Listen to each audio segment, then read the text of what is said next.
আসসালামু আলাইকুম। আশা করি সকলে ভালো আছেন। আমরা বলে থাকি যাহা লাউ তাহাই কদু, কিন্তু অনেক সময় লাউ এবং কদুর মধ্যে একটা পার্থক্য হয়েছে। অর্থাৎ কিছু কিছু ওয়ার্ড আমরা একই ধরনের সাউন্ড শুনে থাকি বা একই ধরনের উচ্চারণ করে থাকি, কিন্তু সেই ওয়ার্ডগুলা মিনিং টোটালি ডিফারেন্ট। চলেন এমন কিছু ওয়ার্ডের সাথে আমরা আজ পরিচিত হই। তো আজকে আমরা প্রথম যে ওয়ার্ডটা দেখবো সেটা হচ্ছে ব্র্যান্ড, পণ্য চিহ্ন, মার্কা। পরেরটা হচ্ছে ব্যান্ড, দল, সঙ্গ। পরে হচ্ছে ব্যান, নিষেধাজ্ঞা, বহিষ্কার। তারপরে হচ্ছে ব্র্যান্ড, তুষ বা ভুসি।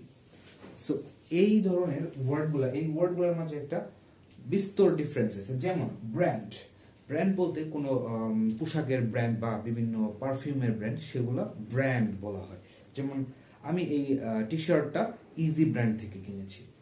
আবার হচ্ছে ব্যান্ড, ব্যান্ড হচ্ছে যেমন ধরেন আপনি অনেক ধরনের কি বলে যেমন নগর বাউল জেমসের একটা ব্র্যান্ড, মানে কি বলে। আবার হচ্ছে LRB, আয়ুব বাচ্চু, শ্রদ্ধেয় প্রয়াত আয়ুব বাচ্চু স্যারের একটা ব্যান্ড ছিল বা দল ছিল, সঙ্গীতের একটা দল ছিল বা সঙ্গীতের একটা ব্র্যান্ড ছিল।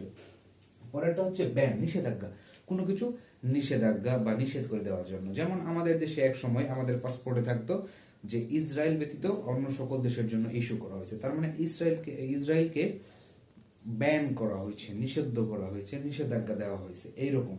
তারপরে হচ্ছে ব্র্যান্ড, ভুসি। যেমন ধানের ভুসি বা তুষ হয়, সেখান থেকে এখন অনেক হচ্ছে, তেল তৈরি হচ্ছে। যেমন সয়াবিনের মার্কেটটা কিছু গ্রাজুয়ালি দখল করার ট্রাই চলতেছে, এটা হচ্ছে রাইস ব্র্যান অয়েল দ্বারা, ভুসির তেল দ্বারা। সেটা তুষ বা তুষকে বলা হয় ব্র্যান্ড।